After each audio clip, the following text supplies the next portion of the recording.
তোমার বাইকের পিছে যে এখন পুরুষের মতো বসে, সেই মেয়েটাই বোধহয় স্মার্ট। সে হচ্ছে পৃথিবীর সবচেয়ে বড় বেহায়া মেয়ে। ঠিক কিনা? হাত তোলে বলো ঠিক কিনা বলো। বাইকের পিছে মেয়ে বসা বন্ধ করতে হবে।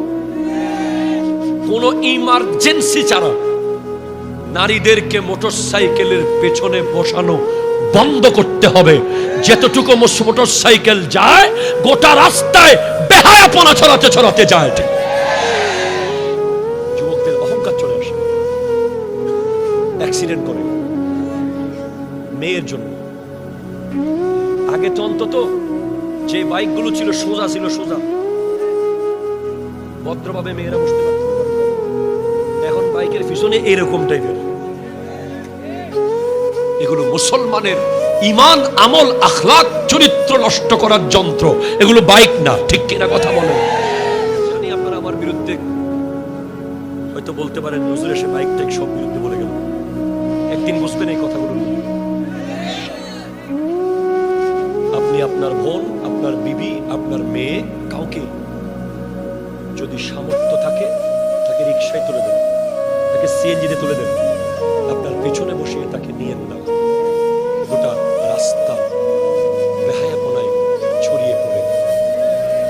খুব লজ্জা লাগে আমাকে, কি বলবো। এখন তো বিয়ে বাড়িতে ডিএসএলআর ক্যামেরা আছে। হাই হাই হাই, জামাই দেখার আগে ক্যামেরাম্যান দেখে ফেলছে। এখনো জামাইয়ে দেখে নাই ডান দিকে একটা ক্যামেরা, বাম দিকে একটা ক্যামেরা, উপর থেকে একটা। আবার মাঝে মাঝে আমরা তো সারা দেশে ঘুরি, দেখি যে রাস্তায় বিশাল জাম। কিরে জাম কেন? ওই ক্লাব থেকে জামাইবো বাইরে এসে ফ্লাইওভার শট নিচ্ছে। নাউজুবিল্লাহ, জোরে বলেন না। ওই পেট থেকে কোনোদিন আল্লাহর ওলি আশা করা সম্ভব নয়। ওখান থেকে গুন্ডার বাটপার বের হওয়া সম্ভব।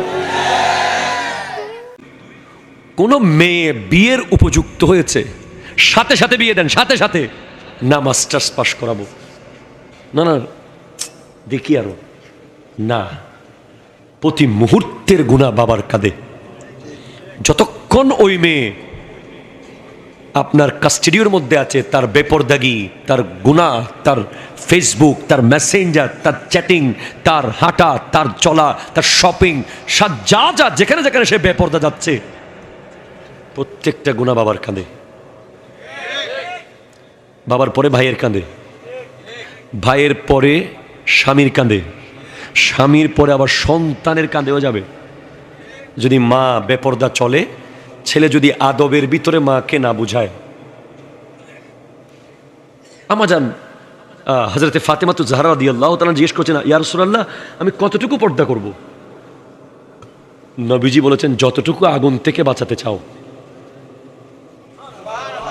যতটুকু আগুনে পোড়া থেকে বাঁচাতে চাও ততটুকু পর্দা করো। আমি আল্লাহু আকবার।